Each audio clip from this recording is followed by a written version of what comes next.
Well, here we are again to talk about a rather weird-ass Superman property. Squat. A reminder to those who keep up with us, watch us, and so forth. This is the incident where I had seen Supergirl and Chad hadn't. So today, you saw it for the first time. Yeah. The majesty and wonder that is Supergirl, 1984. I want it. But now we got to jump back in time because this movie took place between Superman 3 and 4. It did. Canonically and also just time frame wise. And is also one of the reasons why the Salkins went, here you go, canon. Because Superman 3 was a bomb and Supergirl was also a bomb. So basically Warner Brothers was like, yeah, peddle it elsewhere, Salkins. You super people, they're not doing anything for us. Hit the yellow brick road. Hit the yellow brick. Go pound sand. Zip, zap. This was a much bigger bomb. I mean, actually, Superman 3 did okay. It just didn't do anywhere near as good as Superman 2 and 1. Yeah. And this one totally bombed. I was just looking at the numbers. They lost like $20 million. That can't be true. Because any movie that has prominent product placement of Popeye's fried chicken, Frosted Flakes, and I'm like, wow, that movie really, they went for the product placement. Didn't help it, no. Are you familiar with the director of this one? I didn't look into his resume. Well, we've never met. He's the man who made Jaws 2, I believe. Oh, dear. And he also made Somewhere in Time, which is the Superman connection. That's right. Because Christopher Reeve had said, this French guy I worked with, he's very good. I don't think that was Christopher Reeve saying he should direct Superman. I just think he said, that guy's good. And maybe now leave me alone. In time, leave me alone. I think that maybe he that was a high enough recommendation, and maybe they hired him because they were still trying to tempt Christopher Reeve to come in for a cameo, to be a part of the storyline, and he was like, no. Yeah. 3 months before we started shooting, Christopher just didn't feel right about being in the picture at all. I was imagining you watching this, and the reaction I was imagining you were having, there's a classic Saturday Night Live skit from like early days of Steve Martin and Bill Murray. And the whole thing with this skit is, I think it was a time filler because there's absolutely no structure to it. They're just on the stage and they look out off camera and he's like, what is that thing? What the hell is that? And then Bill Murray's like going, I don't know what that thing is. What in the hell is that? Oh, right. It's like, that's the darndest thing I ever seen. What is that thing? And they do that for 5 minutes. Just, I don't know what that thing is. I was imagining you were having that reaction watching this movie. Because this movie is a real, what are they thinking? What is this thing? Yeah, it's so weird. Thankfully, they didn't go back to the Newmans for this movie. So, good choice there, I guess. It doesn't have that mark of quality. But they went with David Odell. Someone else who'd never read a comic. No, but David Odell, who had come from the Muppets. And he was one of the writers on the Muppet Show, I think, for the entire run of the series. And he wrote the screenplay for Dark Crystal. A really, really good Henson production. Again, I'm not, knowing that. Which explains some of the strange elements in the story, because it's essentially this mystical fantasy. Here's the thing. Like we've done with each one of these that we've kind of covered, there are elements here that if you built them and you followed them logically, you could have material for a Superman or Supergirl movie. Having a super being going up against something magical is great. I'm all for it because it's canonical in the comics that magic is something they don't have defenses against. But they don't even really work with that here. This is nonsense. Superman the movie, our introduction cinematically to the greatest fictional hero of all time, if you ask me. Our introduction there is he's up against a brilliant guy who is ensuring the death of millions so that he can profit off of, real estate scam. Otisburg? This is our introduction to his cousin and a great hero in her own right. I love Kara Zor-El. Come on. Hoop, hoop. But our introduction to her cinematically here is failed witch wants a gardener. My prince has come. That is the plot. Yes. People will live or die because she wants to get a young piece of beefcake. And that's just not. It's so weird. And I sit there going like, okay, if you're going to invent villains, which again, you don't have to, there are villains aplenty in the comics. But if you're going to invent a villain and she's a magical being, let's have her not be comedic. Let's have her goals be bigger. She starts off the movie saying, I want the world. I'm going to control the world. But she just gets sidetracked by, look at that guy's ass. And then the whole thing is essentially, she doesn't have powers of her own. She's kind of a joke. Then she ends up with this dream reality making device from Argo City, and that gives her power to do what she wants. But the thing is I'm saying it as if there's logic behind it. No. Why not make her an already powerful evil force? And maybe if you need to put in the MacGuffin from Argo City, it makes her more powerful. But having her just be a doof who's vain and lives in an abandoned God damn, I hate it. Anyway, living in a carnival and with her best pal, and Jesus Christ, I hate it. Yeah. There's nothing in this movie that, again, all I sit there is saying, I'm glad you said good things that David Odell is responsible for, because if this is it, then he should have been forced to give up his Writers Guild card. Because it makes no sense scene to scene. Things are invented scene to scene as if it should. How would we know that is the way it works? And also, even with the few nods to actual comic book continuity as far as her origin and so forth, they get reinterpreted in bizarre, nonsensical ways too. I just sit there going on my shelf, I have 2 volumes of the Supergirl archives. Sadly, DC never published more than volume 1 and volume 2. I could open that book and come up with a movie for you.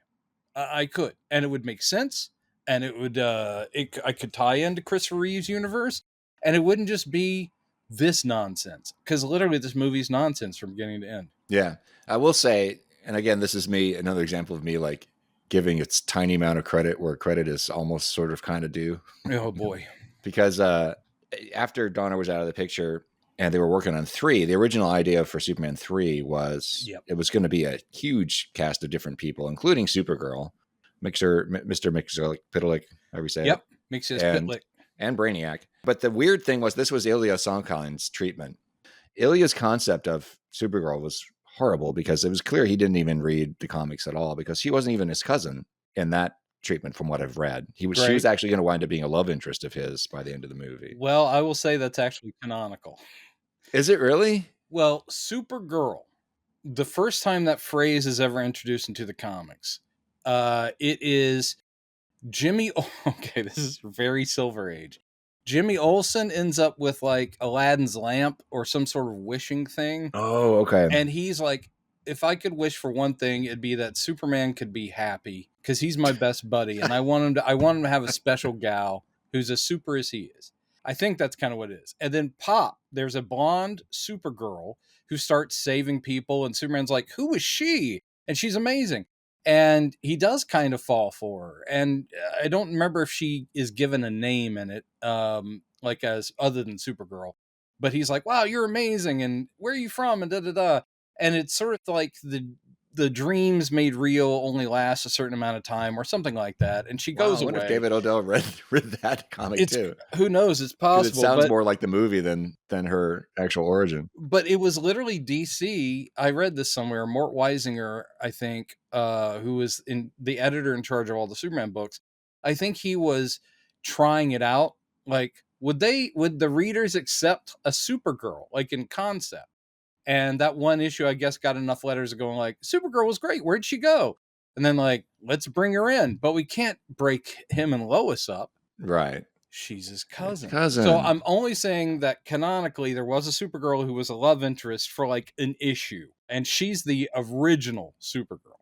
Yeah. So we can give 1/10 of a point to Ilya's 1/10 of a point, but I doubt, as you say, I don't think he was even aware of that. No. That's how he did it. So it's clear that David Odell actually did read a couple of Supergirl comics, because we do have... Because he's calling out Argo City. We do have Argo City. We've got her parents, and they make a big point of introducing her parents, which is kind of cool. Yep. We get, when she first shows up on Earth, she's in Midvale, which is where she was in the comics. She takes the name Linda Lee first, which is what she does in the comics.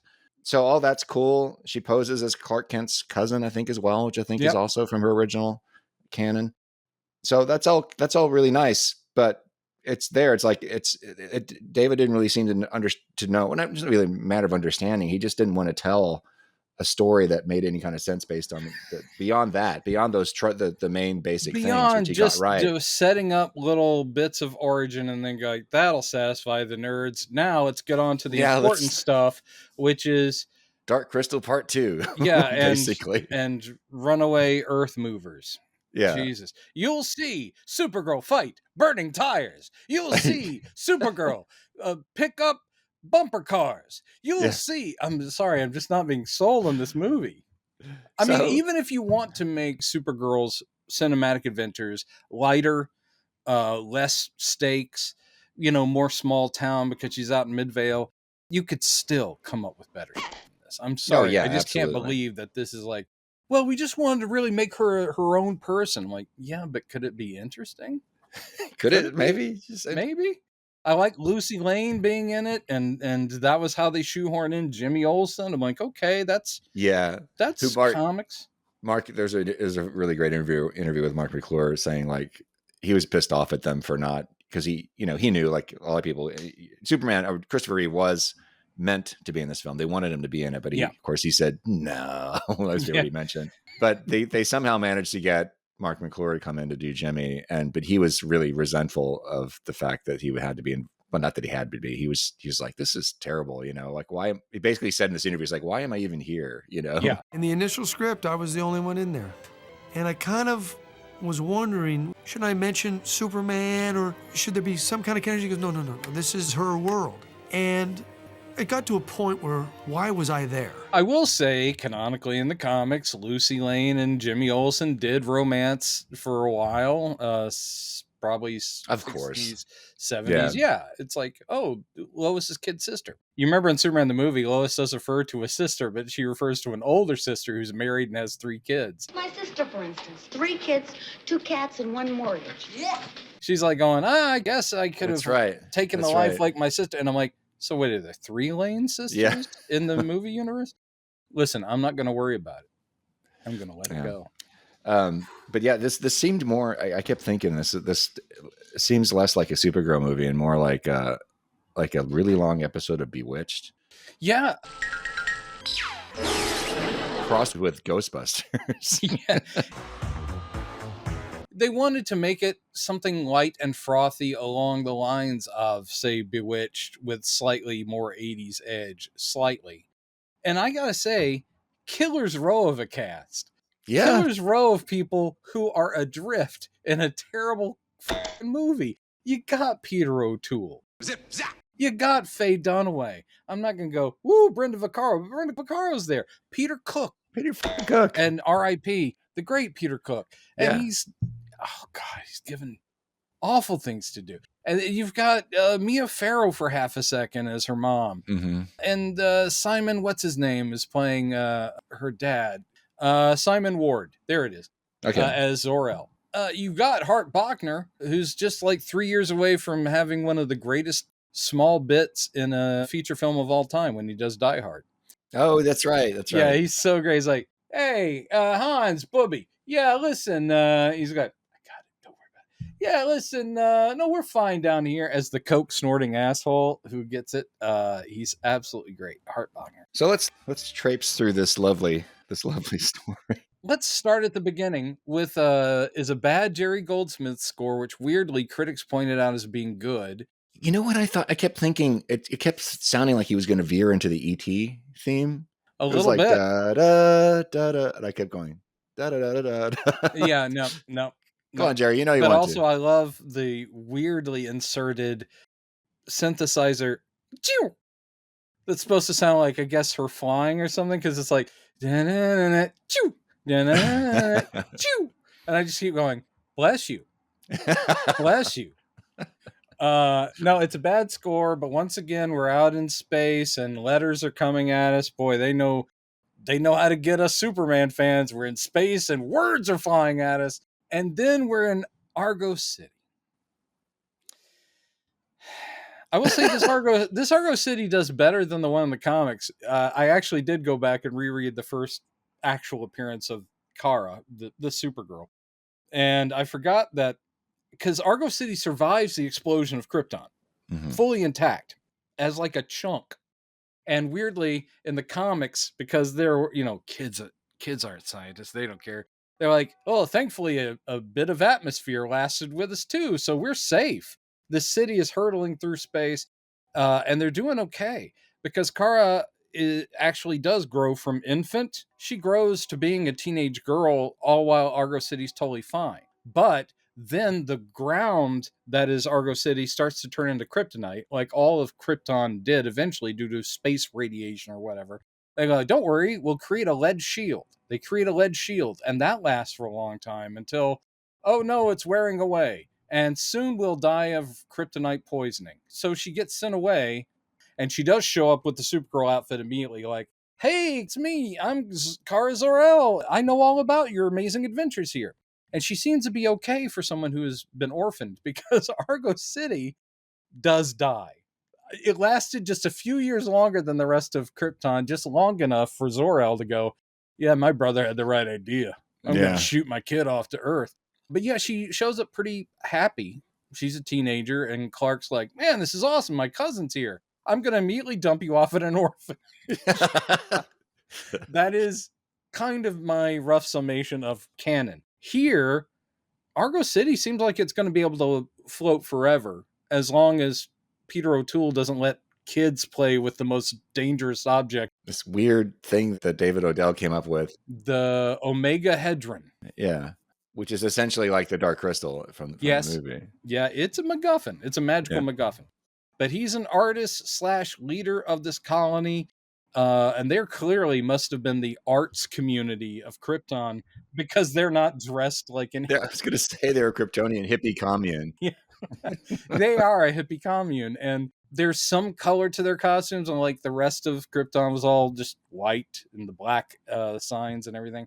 And Kara's just wandering around all happy. And Peter O'Toole's like, I've been thinking a lot about Earth. She goes, where my cousin was sent? And he goes, yes, you know all about it. Well, it's a wonderful place, and I've heard about trees and horses and shit. And she's like, that's great. And he goes, here, I want to talk to your parents. You go play with these powerful objects. Yeah. The Omega Hedron, I guess, is an energy source, but it also seems to create what you need or what you can think of. It responds to what people want when they hold it or some kind of shit. Yeah. He's like, go ahead. You have an imagination, Kara. Go make a dragonfly or something. Put your fingers here, Kara, and press hard. And meanwhile, Mia Farrow, who's getting paid probably $50,000 to walk through a scene for 2 minutes going, bye, Kara. Anyway, and what's his name? Zoltar? Zoltar, yeah. And again, I just think that's just someone, Mr. Odell was just like, give me a sci-fi name. It's not about trying to be Kryptonian. They could have made it Zoltar or whatever, but no. His name is just Zoltar. He's basically like a slightly tipsy Obi-Wan Kenobi in this movie. It's a fancy shadow of the real thing, which is the most we can hope for on this lonely old rock. I think slightly tipsy you can add in front of any role Peter O'Toole does. Maybe post, because he is pretty sober all the way through, Lawrence of Arabia. But after that, pretty tipsy could just be put on there. And he's Peter O'Tooling it. He doesn't seem to be above the material. He's also not giving it 110%, but he's still solid. Mia Farrow's sincere for her 2 minutes of screen time, and so is Simon Ward. We wanted to talk to you about that. And then basically she accidentally, with the Omega Hedron created dragonfly, pokes a hole in there. And the saran wrap that's protecting. I know. It's like, uh-oh, Kara Zor-el just messed up the greenhouse. Kara, the power source! And she literally gets sucked to the hole, and she's like, oh no, help us. And then Zoltar's like, God damn it, you just lost the power source. We're all going to die now, but it's my fault because I let you play with it. And he seals the thing up, and he's like, we're probably all going to die because the Omegahedron's gone. The only way to get it back, because we set this up, I was talking to Karzal, is this thing. What do they call it? I mean, the device goes into something like he describes it in the first conversation he has with her, but it didn't stick in my head because he says, she says, how do you plan to go? Because he's saying, I'm going to travel to I'm going to go to the galaxy. Earth, I'm going to go to Earth, or maybe not Earth, or maybe Saturn, not whatever. Venus or Saturn, right. But yeah, Venus, whatever. So and she says, how? And he goes, in there, through that, or something like that. Yes. In that, through that. Zip zap. Zip zap, and I'm gone. It has some name like the binaural highway or some kind of nonsense. It's some one-off. I mean, there's one. They can only be used once. Apparently, they only have one of them. But this is where they reveal the interesting thing about this version of Argo City. It's not in outer space. It's in inner space. Saturn and Earth are in outer space, but we are in inner space. Right, and you can tell that because it's actually inside the body of Martin Short. I'm not a man. Hello, can you hear me? I'm possessed! Dennis Quaid is actually piloting Argo City. Yeah. Actually, I haven't watched Inner Space in years. I should rewatch it. I love that movie.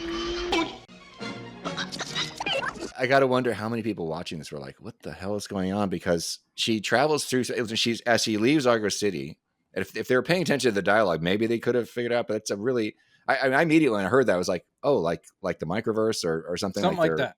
Yes. Like quantum. That's how they escaped realm the explosion of Krypton, is somehow they went into inner space. And I think audiences now if they've watched Ant-Man, are much more prepared for this concept than audiences were in 1984. Right.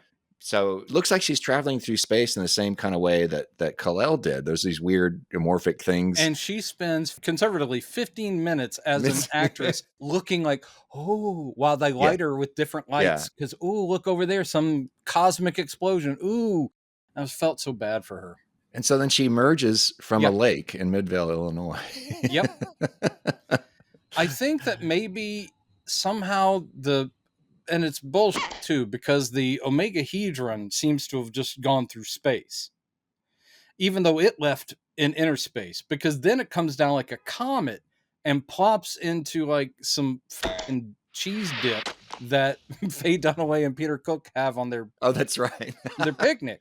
So that's how the Omegahedron shows up. She actually finishes coming up, but through the lake.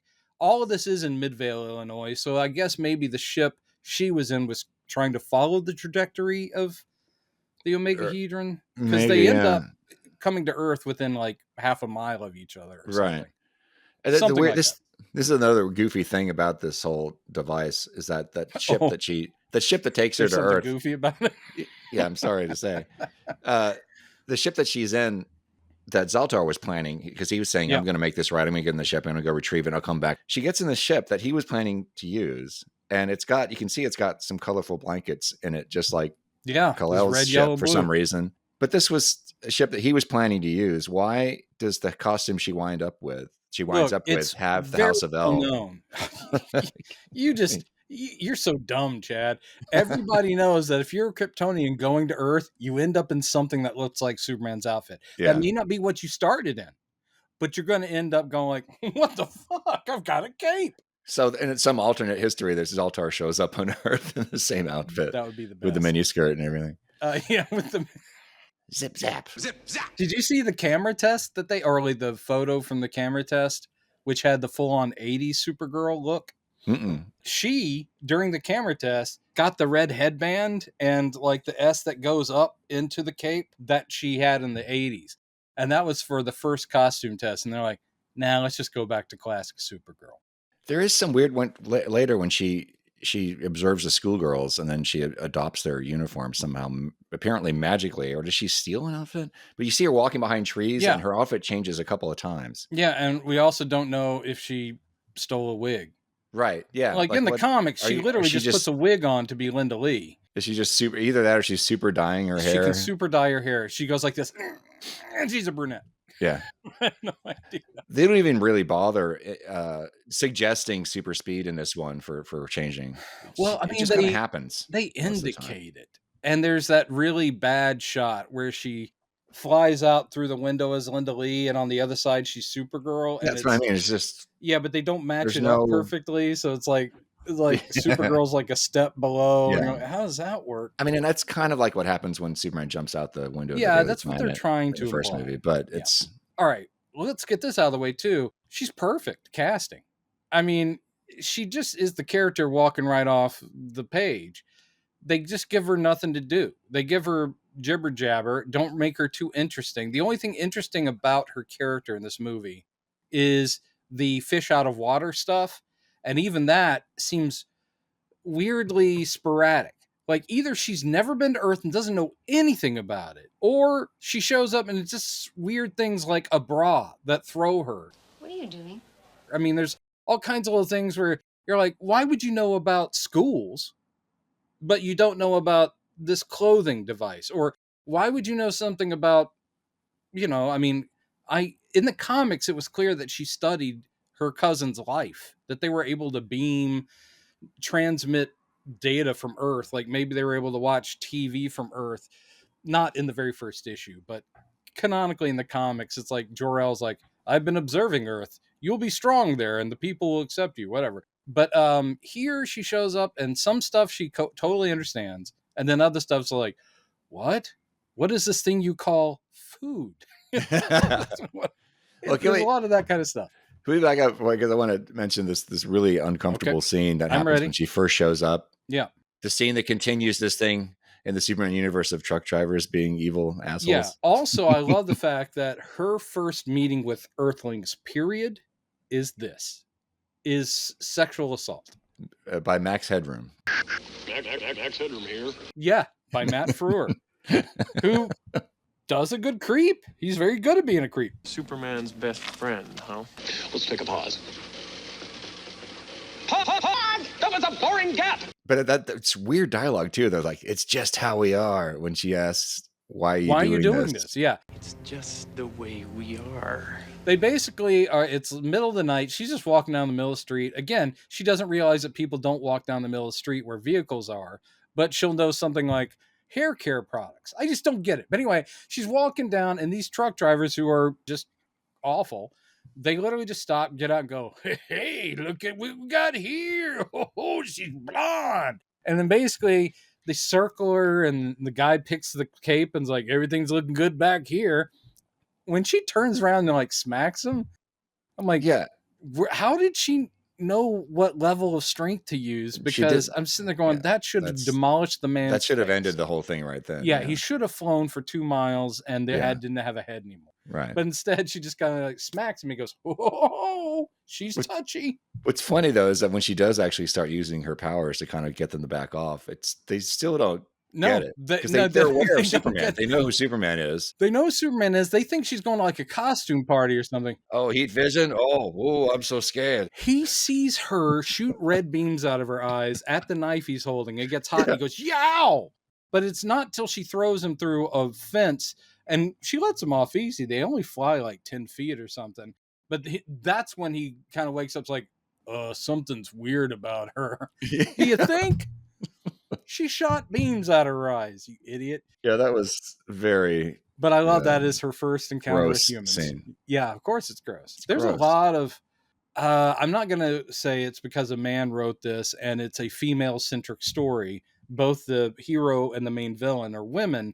But it does boil down to such stock nonsense about how dare you, a younger hot thing, steal a hunky dude away from me, an older woman. That's basically the conflict. And you're like, that's not good, guys. That's not good for a superhero story of any stripe. Yeah. But that's what it boils down to. So she just wanders around for a bit. Like for a whole day, she's like, oh, flowers. And oh, look, a rock that I crushed into dust. Oh, that's a bunny. Hey, aren't you adorable? This is what she does. There's nice flying stuff. some of that stuff where she's flying over the lake is quite nice. Yeah, it's clear though that they really needed some guidance, and it's a shame because Christopher Reeve himself could have offered some guidance to how to actually do the flying. Yeah, but she doesn't seem to really know this. No, maybe she defaults. Yeah, she defaults to this with the one crooked knee. The whole thing is pretty much her only pose. Because Chris, as he would Donner would switch always things say, out. Like he's writing actual currents, and then he'll say, "This is good for right now. You know what? Now we're doing both up here. Now I've got now I'm doing this." And it would seem natural. Like he's just kind of like, this is how I'm flying. It really made it seem like it was an effort he was exerting. Yeah. She hits a pose and then she gets lifted out. That's basically it. And part of it too, Chris had experience. He was a pilot, and I think he'd actually glided. He'd had some experience gliding. So he knew he'd had like real world experience on a lot of this stuff, which is crazy. But yeah. I mean, I did read that she got cast and then had like 3 months of physical training, which was probably just to get her in, athletic shape. And that's it. I don't think they're like going, and here's flying boot camp and here's action beat boot camp and all that. I think it was just like, get tone. Well, I mean, ultimately, it's not really her fault. It's just she wasn't directed very well. They just like, hey, just get up on the wires and look like you're flying. There's that. Yeah. I think the directing wasn't so good all the way around. No offense to the man who gave us Somewhere in Time. Do this as if you were slowing yourself down. All right. Whew. Anyway, so the parallel plot, while she's just like, I'm on Earth now, this, I will say, if her big quest is to find the energy source for her home, she's pretty leisurely about it. Yeah. I mean, the whole thing of like, it take a couple of weeks. I might even pretend I'm one of them and go to a school. There's no reason for any of that. But yeah, she takes her time. She's got a little bracelet that'll let her know when she's around the omegahedron. That's basically it. Meantime, a woman who seems to be wealthy by the way she dresses and acts, but who has no money and lives in an abandoned carnival fairground. Yes. And complains about we can't pay our bills, and yet the inside of like the spook house ride is where she lives. And for a abandoned carnival, it's like there's a very nice bed in there and all kinds of jewelry and stuff. I'm like, what is this woman? Her name is Selena. She's Faye Dunaway, who only signed on if they'd agree to always light her eyes. Yeah. Every shot. You got Brenda Vaccaro standing right next to her, has just standard lighting, but every time Faye Dunaway's like, I must have my eyes highlighted every time I'm looking at the camera. I think it was in her contract. But anyway, so her whole deal is she's a witch or would-be witch. She's dating a warlock who is also a teacher at Midvale High School, which is an all-girls school. And he's in love with her. She could care less about him. She just wants him for magical knowledge. But then she ends up getting the omegahedron after it drops into her cheese dip. And she realizes this is an object of great power. She doesn't know what it is, but she's going to keep it. She takes it back to her place, puts it in a lead-lined demonic jar thing that'll keep growing. And she basically dumps Peter Cook. Okay, so that's going on. Aren't you glad I paid attention to it? But there was the interactions between the two of them that made me think, oh, this is like Bewitched, because Selena basically was like Endora to me. Mm-hmm. And Peter Cook could have been playing one of the warlocks on the show. Yes, he just absolutely. Very similar character. You girls are rank amateurs playing with fire. A little Uncle Arthur in there, only not quite as gay. I feel like Superman. Right. But yeah, I mean, it's real kind of stock. We are wicked people who want to use magic to take over the world. Great. But you still live in this shithole with your buddy, Brenda Vaccaro, who always, throughout the entire movie, Faye Dunaway and Brenda Vaccaro look like they're about to be called onto the set of The Tonight Show for their little sit down. They all look like they are about to have their picture taken, and it'll show up in Interview magazine circa 1984 because they're glitzy. They just look like celebrity people. It's so weird. Yeah, it is weird. The concept is that's our villain, ladies and gentlemen. And so far, she has only said, I want to take over the world. And that's basically it. You know what's kind of funny about this? She doesn't actually confront Supergirl until way later in the movie. I checked. And when they first meet and they say each other's, or they talk to each other, an hour and 19 minutes into this movie. Yeah, an hour and 19 minutes. But up until that moment, it's like, I'm trying to think. I swear David Odell must have seen Town Bandits, because some of this is kind of tracks with the because it's sort of like, Ultimate Evil, David Warner's character, and that one is observing the heroes, from his magical lair. I just think that's a trope. I mean, that's actually Wicked Witch of the West, too. That's true. Constantly watches them through her crystal ball. Yeah. But yeah, it's a witchy, nonsensical thing, and it allows her to affect them from afar, because Supergirl does fight things that she has created, but she's never there. Selena's not there. She sends, it's like, oh, you better watch out, cutie Supergirl. I'm going to send a big invisible wind at you. You're going to be fighting a big invisible thing in the wind. But it made me think, like you say, an hour and 19 minutes. That is not good construction. Halfway through the movie, I was thinking, are they ever going to encounter each other in this movie? I know. It is so late. And she's commented on her, but Supergirl has never put it together. Supergirl is just bumping into things that seem bad and evil, or people about to get hurt, and she jumps in to save the day. She never connects it to the Omegahedron or someone consciously trying to cause chaos.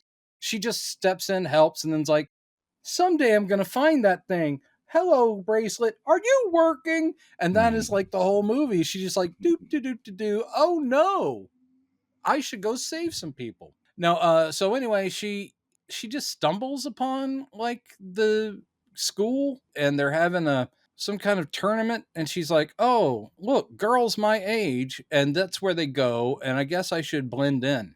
Mm-hmm. Why? Yeah. Why?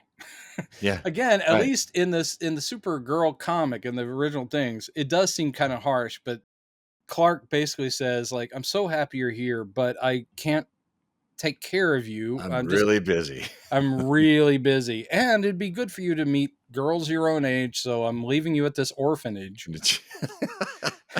I do like, because there's a panel in there. Yeah. No, not the Kent farm. What is that about? Well, the Kents are dead. Oh, they are in that continuity? Yeah. Okay. Yeah, they weren't living into his adult years till the 80s. Okay. All right. They had died long before, but yeah, so she shows up, and in the comic I do like where she's like going, oh, that's great. Yeah, I'll blend in. I'll be one of them, and I'll give myself a name. I'll be Linda Lee. And Superman goes, that sounds great. And then he has a thought balloon who's like going, what's with all these LL names? He's like going, Lois Lane, Lana Lang, Lex Luthor. I'm just surrounded by them. And now Linda Lee?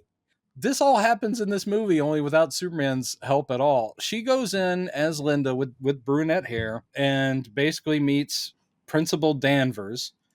Keen viewers will know that she became Linda Danvers later, but that was Peter David doing, and that wasn't the same canonical Supergirl. But regardless. So yes, Linda Danvers is what she became later in the comics. So here she meets this principal, and he's like, you're new, right? Yeah, I don't have any paperwork for you. And then he gets called out of the office, and she goes, oh, I need a letter of introduction. So she writes one up from Clark Kent. Again, she'll later just go like, what is this thing you call fried chicken? But here she's able to write up an introductory letter from her cousin Clark, puts it in his cabinet in super speed. She goes, you might check under my cousin named Clark Kent. He's like, okay. Oh, here it is. Okay. Well, you're going to school here now. And I'm going to put you with Lois's kid sister, Lucy. And he goes, oh, you guys probably know each other, right? Because your cousin works for the Daily Planet. So does her sister. And she's like, wow, that's great. And they're instant buddies, which, that's what you want. Lucy Lane, she's a scrappy one. And Linda, she's demure, but very sweet. So they are pals. There's school nonsense. Meanwhile, Faye Dunaway has seen the hunky tree clipper, the hunky gardener for the school, and has gone, I want him more than anything I've wanted in the world. And somehow she realizes that she gets magical abilities from the object, and she starts trying to. Oh, she puts a love spell. Jesus Christ. Yeah. We're in a movie with love spells, Chad. When you got to that point, did you go, you know what? I bet it turns out fine, and you turned it off, didn't you? You said, I was bet just she like, saves the day. Click. I was so detached from this whole thing watching. I was just like, oh, that's the thing. It's a, what is this? Yeah. What is that? What the hell is that? But yeah, so that's the whole deal, is that she goes, okay, Faye Dunaway uses an actual magic love spell, but apparently it gets boosted because of the Omega Hedron or something. Zip, zap. And she casts it on Hartbachner. The next person you see, you will fall instantly in love with for the rest of time. And he's coming to the carnival to do some work. And he gets knocked out. Oh, she casts a spell while he's knocked out. But she gets called away to deal with Peter Cook. Meanwhile, Hartbachner has woken up, kind of groggy.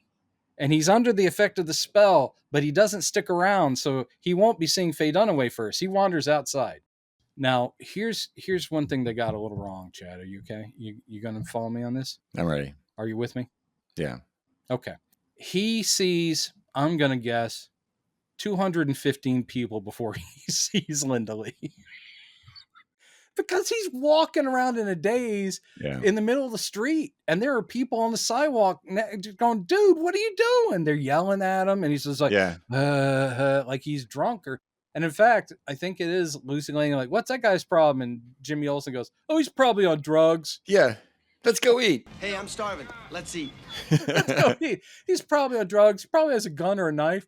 Let's go get some Popeye's fried chicken. Love that chicken from Popeye's.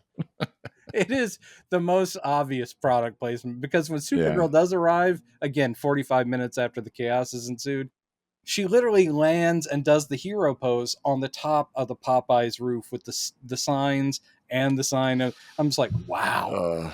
How much money did they put in there?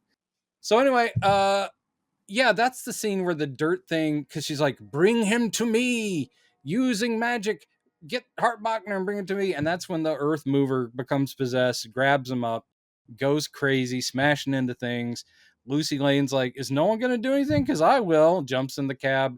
I can't control it. I'm knocked out. Then Supergirl finally is like, where is everybody? Hello? And then takes 25 minutes to change in the bathroom, and then goes and does something. And she does yank the thing off the thing, land, open it up, changes back into Linda, so Hartbachner does not see Supergirl, sees Linda Lee, and finally the spell kicks in, and he goes, who are you? I will love you forever. I love you right now. Let's get married. And they do. They get married. That's the end of the movie. No, but it's lame. The action, there's no action. They try to set things up like, a pile of tires caught fire, so she has to blow that out. These aren't exciting scenes. No, really nothing is. No, there's only one part of the movie that I thought was interesting. Okay, I'm ready. But we're not there yet. Is it fighting the demon thing? No, because that's not that interesting either. You mean when she ends up in the Phantom Zone? In the Phantom Zone, got the old man trying to squirt her all the time? Squirt. Yeah, I don't know what the hell was that? Who thought that up? That should be a meme. Honest to God, old man just looking at a pretty young woman going, squirt. Squirt. Yeah, but I know the idea was he'd been in there for probably thousands of years already, and he'd kind of lost his mind. I've been here forever, and I shall stay here forever. That's whatever. But yeah, surely they could have come up with something a little less awkward than that. Sure, you won't have a squirt? Also, is that the Phantom Zone? Is that where Zod? I mean, they talk about it being the Phantom Zone, but it has no. It doesn't look anything like where you've been led to. And he was in inner space. So is that when you get bounced from inner space to Phantom Zone? That's what it looks like. Well, and this is where I say it was interesting, because I've seen people online theorize that the album cover, the glass album cover that from the first couple movies that we see Zod and Ursa and Non get trapped in, those first two movies intimate that that is the Phantom Zone. I mean, that's what the Phantom Zone is. That's what the experience is like. You're just trapped in this 2-dimensional space for eternity. But some people have had theorized in the comments, I saw people saying this, that maybe that was just a transportation device to get to the Phantom Zone, to take you to the Phantom Zone. It must take a long time to get to the Phantom Zone. Yeah, it's true. So in this one, that's essentially how they portray it. Or maybe it's a portal. Maybe it's literally like a window and you are inside the Phantom Zone. And if they walked away from the album cover, they would have been on those rocks, the cliffs that the old man is. But they're just like pressed up against it going, let us out of this thing. Well, I think that's what I read. There's a guy who keeps saying squirt. Yeah. Somebody theorized that in the first 2 movies that the destruction of Krypton had thrown this transportation device off track, and it was following in the wake of Kal-El's ship to Earth, which is a neat idea. But this movie seems to run with that concept, assuming that this was a concept that they had thought of, because when she's in the same 2-dimensional space, and then it takes her somewhere, and then it shatters, and then she's in the Phantom Zone, and that's where she encounters Zaltar, who's already been there for eons, apparently. Yeah. Not aging. I guess so. Currently. I'll take it. Yeah. So that's why I say it was interesting. I was like, oh, okay. Not what I thought, but. Mm-hmm. Well, so up to that point, though, everything else was clicking along, and you were like, this is exactly what I expected. And it's possible those commenters got this idea from Supergirl. They just didn't quote their sources, too. Always quote your sources, folks. Cite them.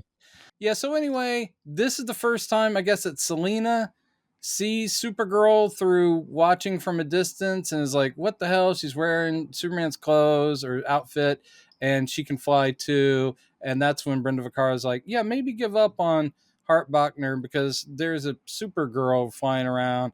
And she's like, no, I am Selena and I get what I want, I guess. Then...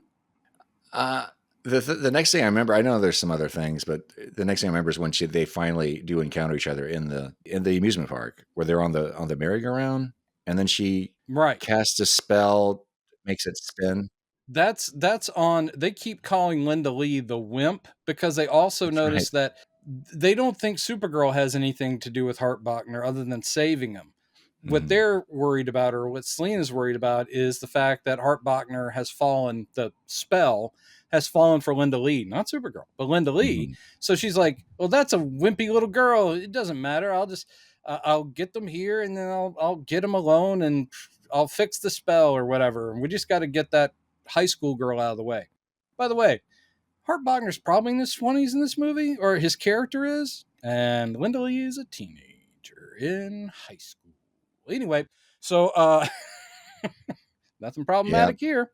Yeah. But so, yes, that is, she's as Linda Lee. They go to the amusement park, which, she's used her magic, by the way, to pay her energy bills. So they're able to go on the roller coaster thing. And he's like, I love you more than anything. I'm talking poetically. And she's like, you're a silly boy.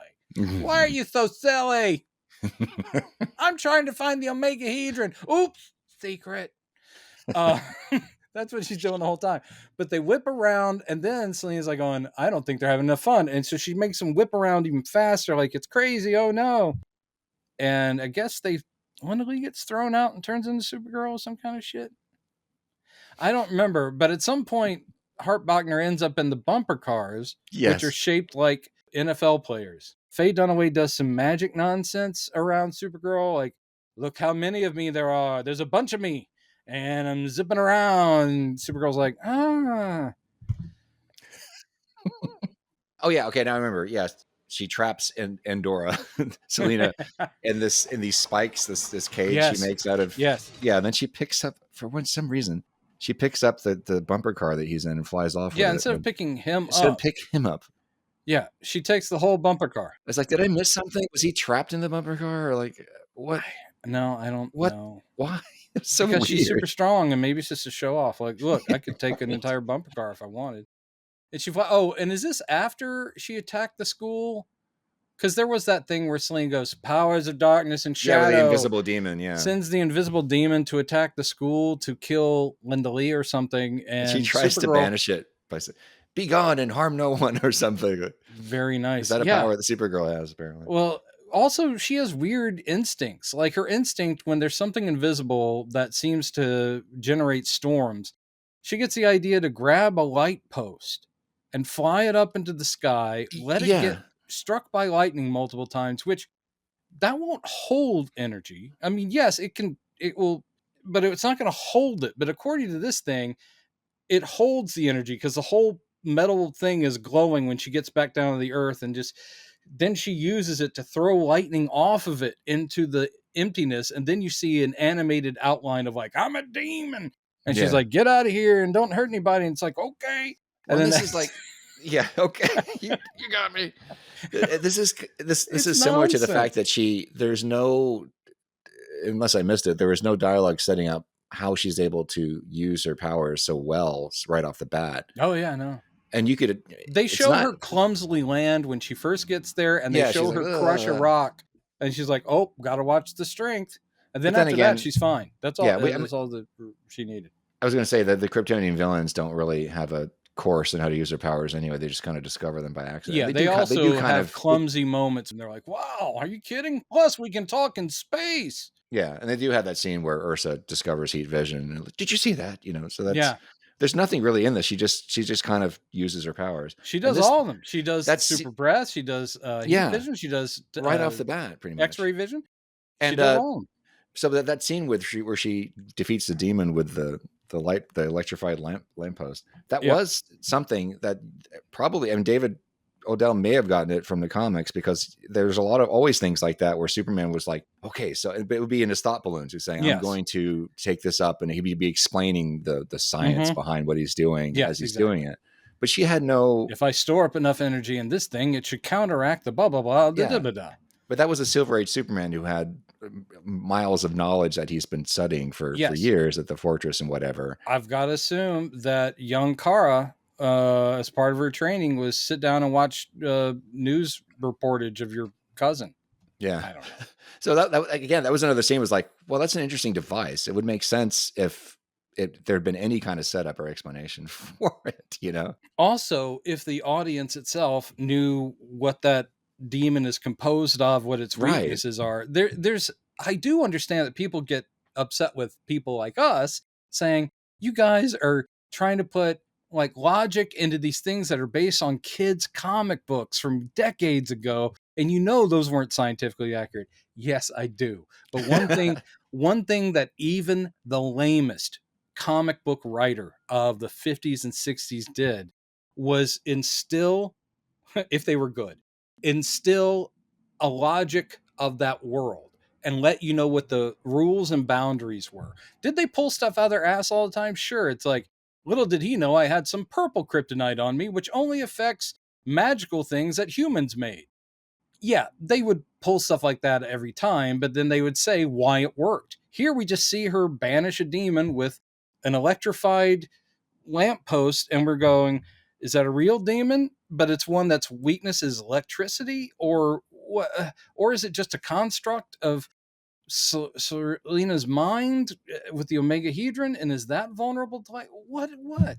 We just sit there and watch and go, okay, she won. Yeah. Yeah. I was worried that she wouldn't win. Right. Pretty lady. And she is very. But so this is all dumbness. But yes, cut to later, and the thing is that Selena is growing more powerful with the Omegahedron. Or at least she's figuring out what it can do, which is boost anything that she desires.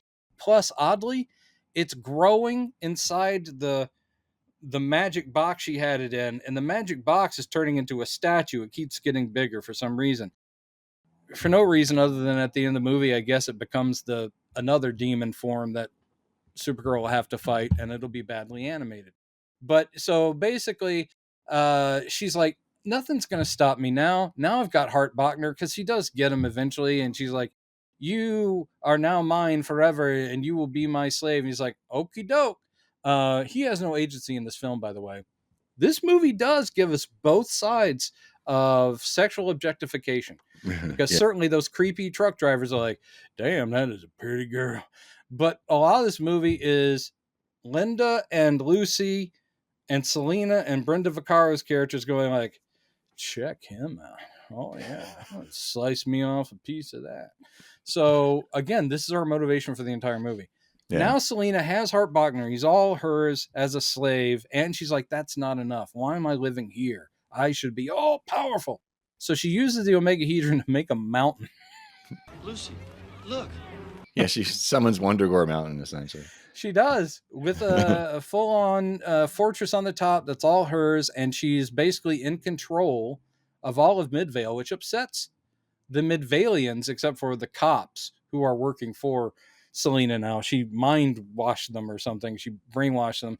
Like, she's now like a queen, and she gets escorted through town, and people are allowed, like Jimmy Olsen goes, that mountain wasn't there like a few minutes ago. There's a mountain. And Lucy Lane's like, yes, with a fortress on top. Yeah. Then suddenly Serena's driving through town like, I am your queen. Hello. Hello. And people are protesting. Yeah. They don't even know who the fuck she is. I think there's, I was watching this because this is after Kara gets sent to this Phantom Zone. And she has her first conversation with Zoltar there. Then they cut back. And I think the implication is that it's been a while. It's been a while. It's been a few months or something. Yeah, and somehow her influence and knowledge of who she is spread because, yeah, they are more aware of her. But I think that it's, great that even while she's growing her power, people are getting in her face. You get out of our town, take your mountain with you. That's right. This all happens, the getting of Hart Bochner and Supergirl being sent to the Phantom Zone, which is actually the first time in the movie that Supergirl seems actually in peril or flummoxed. I mean, not that she's cocky, but the rest of the movie is just like, oh, I'll go stop this. Okay, I stopped it. Great. This is the first time where, yeah, she gets put low. She literally wakes up in a mire and someone's pulling her out in Zoltar and he's like, oh, hello, squirt.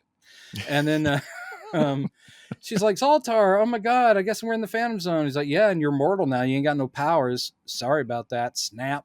And she's like, you've given up. And he's like, well, there's no way out. Oh, okay. That's a lie. There's one. Oh, is there? Yeah. I know one. I just didn't do it. I guess you could do it. I'm not going to do it.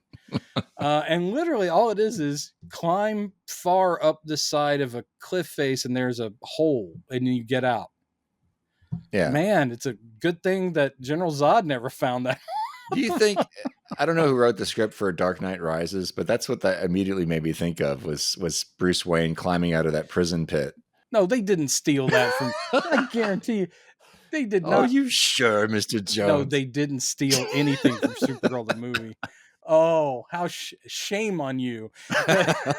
But yeah, that's the whole thing. Is literally just climb up this thing. But there's a cyclone that keeps whipping close to the side of the cliff, and if it grabs you, it just pulls you away. They're almost out. Of course, the whole thing is they're almost out. And it gets Zoltar, but it's like, keep going. I am going away. I am with you. I am with you. That's why I say he's sort of like Obi-Wan Kenobi. Yes. Because she hears his voice later. Forever. He gets pulled down. But what I love is the second that he does, it's like she goes, F your cyclone. Because she then just stands up.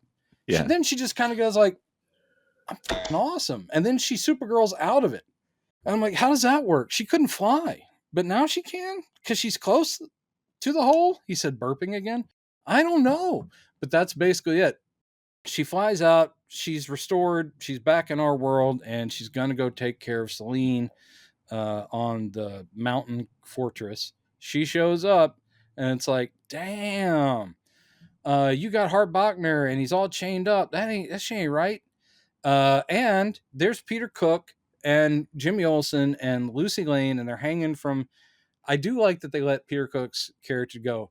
Oh yes, hanging cages. That's original. The old dangling in a cage routine. Yeah, it's pretty good. He's like going, oh yeah, that good use of your powers. But they are hanging in these cages. There's mystical nonsense. And then she's like, I will attack you with my big old shadow demon, which is the box maybe that used to be holding the omegahedron. And it grabs Supergirl and she wins. She gets out of it. Well, that's what she hears. She hears Zoltar's voice. Gives her the strength to get up and keep fighting at one point. Right. You can Use the force, Kara. What I didn't understand is when Supergirl is on that platform where the tiles start tipping and there's like inferno underneath or something. And I'm like, can she not fly at this moment? Yeah. Because they literally have her kind of like crawling or like, oh, I'm unsteady. Yeah, like, just fly above it. You're fine. What are you doing? Yeah. Jesus, what are you doing? Plus, if there's an inferno, and well, if it's magic, I guess it could burn her. Okay. All right. That thought did cross my mind. Say, okay, yeah, and only in justifying it. Where I sit there later going, yeah. I mean, even if they had her say, and that's bad screenwriting, if only they had her say, normally this wouldn't be a challenge for me. Maybe I don't have power against the occult. Have her come to that realization. But no, this movie's just like, you'll just accept what you're watching and good on you. So she fights the demon and beats it. I don't remember. Is this literally the Omegahedron just drop out of Faye Dunaway's hand or something, and something happens? Oh, I can't remember. I don't remember. But regardless, she loses her power immediately, kind of, and then Supergirl has the Omegahedron, and the mountain disappears. Yeah, it looks like, I don't know if it was. It looks like Selena gets banished to the Phantom Zone herself. Which I'm something not sure along those lines. Happened, yeah. Well, she gets sucked into that mirror, which does have a vortex in it similar to the one in the Phantom Zone. So I guess it could be Phantom Zone. Dude, do you think Zoltar and Serena are going to do it down in the Phantom Zone? Possibly, yeah. Squirt. You know what? This made me laugh. I had to wind it back a couple of times because she does it a couple of times in the movie. That the way that Brenda Ficarra screams in this movie, it's sort of like, it's like, what? Why? It's funny. They do it twice. Do you remember the SCTV skit that was a parody of that commercial Brenda Vaccaro did? This is so dated a reference. Probably did see it, but there was a commercial in the 70s that Brenda Vaccaro did, and I can't remember what it was for. Maybe like panty liners or something, but it's basically her going like, "Hey, this is Brenda Vaccaro. And if there's one thing I know, it's comfort." Let me tell you why I like Playtex best. Only Playtex tampons have a double layer design. I like that. Oh, like right. Every time she draws breath in, and this isn't something she's doing on, it's just the way she sounds. Probably smoked a pack a day since she was 5, but she's like going, "That's why I use Kotex." And that commercial became, if there were memes back then, it would have been a meme, because I remember people at school joking about it. Did you see that commercial? It got edited later by the company where they took out the breaths. They took out the breaths. They did a parody of it with Andrea Martin on SCTV, also like in 1980 or something. But she's like, "Hi, I'm Brenda Vaccaro, and if there's one thing I know, it's comfort." I'd like to speak to you about something that means a great deal to me. Protection. And for women like me, and you start hearing the people in the booth like going, "What is that? What? No, I just heard it again. It's her. What?" And they actually do, in the parody, do a thing where they're like, "Just cut the sound of this." So she's like going, "That's why I use." You see her making the face, but she doesn't. That's great. Anyway, I always think that when I see Brenda Vaccaro, who can be funny. She was very funny in Zara the Gay Blade, a movie you can't watch and laugh at today. But yes, she always had that raspy voice, and when she screams in this movie, it is me thinking of that. Like, that's why I use Kotex. Yeah. All right, so Supergirl wins and essentially breaks up with everybody. Basically, Linda Lee is like, "It was a pleasure, Lucy. Have a good life. Jimmy Olsen, nice to meet you. Tell Clark I said hi. Hey, Hart Bachner, we're never going to do it. Gotta go." And he's like, "It's okay." And he goes, "And your secret's safe with me." He figured it out. She flies away, and he goes, "Goodbye, Linda Lee." No magic kiss necessary. No magic. He's just going to keep the secret. Maybe Lois could have done the same. But anyway, she flies off, and then the implication is she said, "Bye, Earth." She goes back to Argo City, and then you see the lights outside of Argo City like popping on because she's restored the energy. Well, let's not forget how she gets back to Argo City, which is flying back into the lake. Yeah, is that a problem? Again, I don't know what your deal is. That's why I just wonder what audiences were thinking. Like, what the hell? Why they live at the bottom of a lake? You know what audiences were thinking? they were thinking this is bad. This was a big disaster. The critics tore it apart. The box office was not what they were expecting. The cast, again, there's good people in it, and it's a failure on concept, directing, and writing. It's essentially the same problems that 4 had, that 3 had. At this point, they thought you could just crap something out, put a cape on it, and then go, there you go, kids, superhero nonsense. Yeah. That's why I'm happy that later filmmakers who came along, even including, I mean, as early as 89, obviously with Tim Burton, even though Tim Burton was just like, how can I make Batman a Tim Burton character? Yeah. No offense, I love it. But basically, where they took it seriously and decided, hey, let's have some interior logic. Let's have a well-constructed script that makes sense from scene to scene. And let's take everything seriously instead of just going, Argo City. Yeah. You know, it's like, geez, this was dumb. Yeah. Well, we've done it again. And look, you guys actually destroyed Chad. There's no energy or life left in those eyes. Well, you know, I kind of went into this, you know. You knew it was terrible. I already knew, yeah. I was not, this is not a case of something angering me or, you know, frustrating me. Well, that's true. The movie came out in 1984, and I've avoided it this whole time. They did spend a little bit of money to get Howard Jones's What Is Love Anyway in the party scene at the carnival.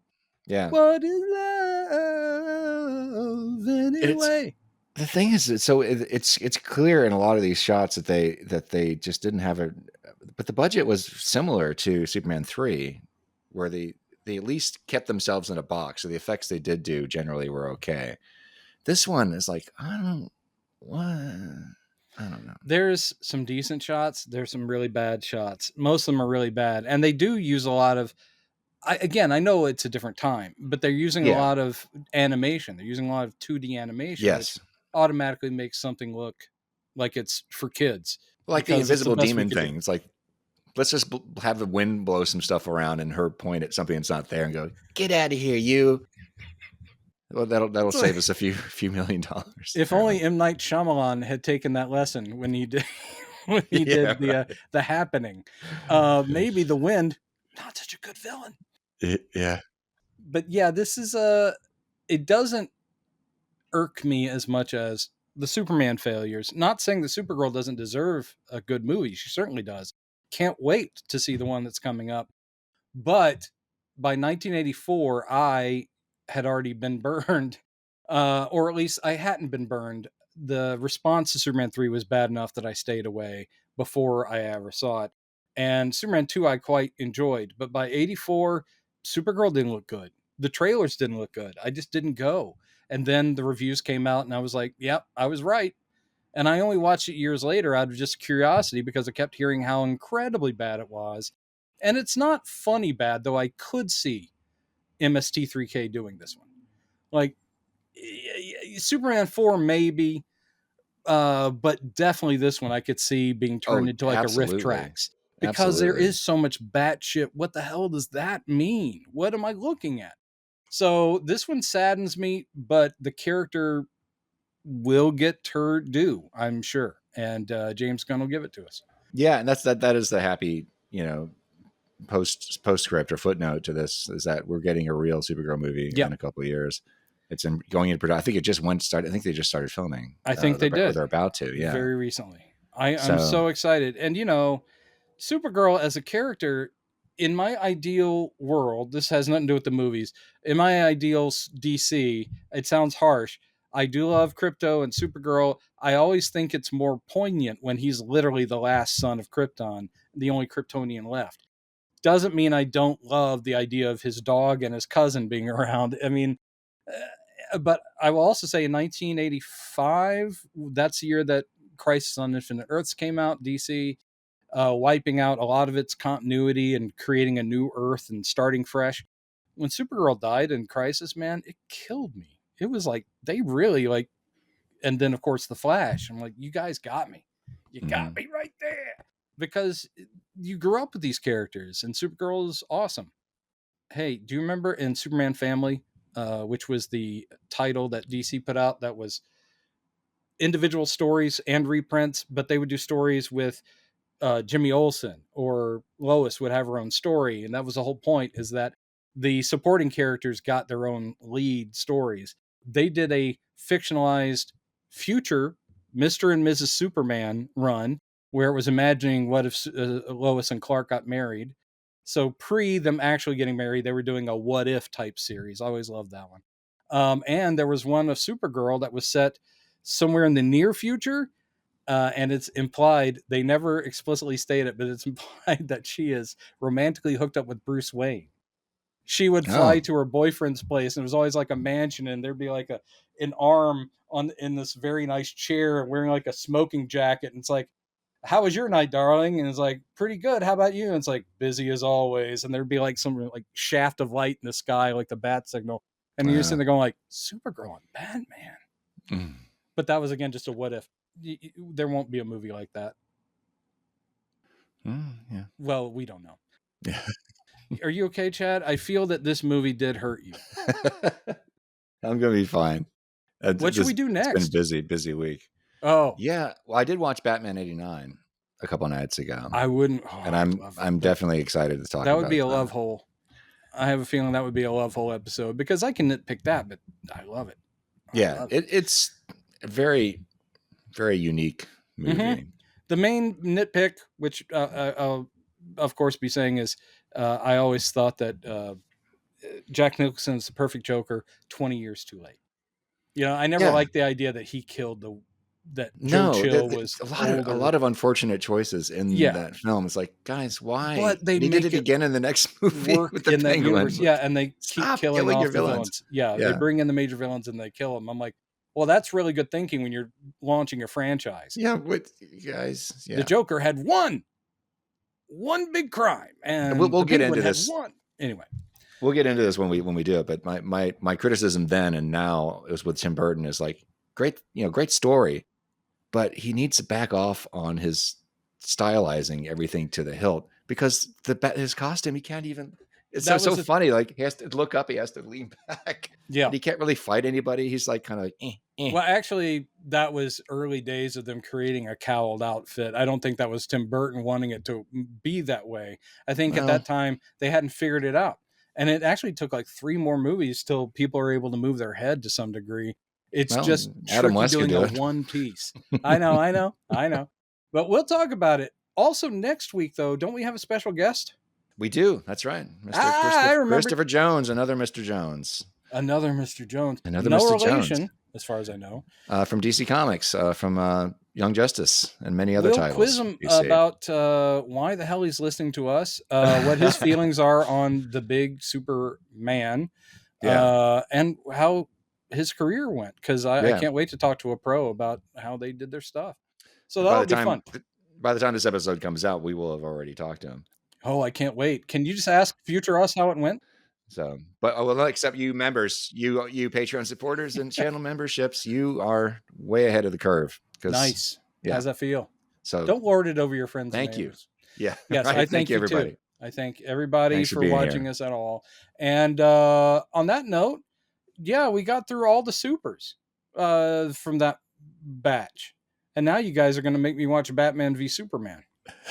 I have a feeling. Oh, don't. We haven't mentioned that yet. So we'll talk at you later. Bye. Peace apps. Peace apps out.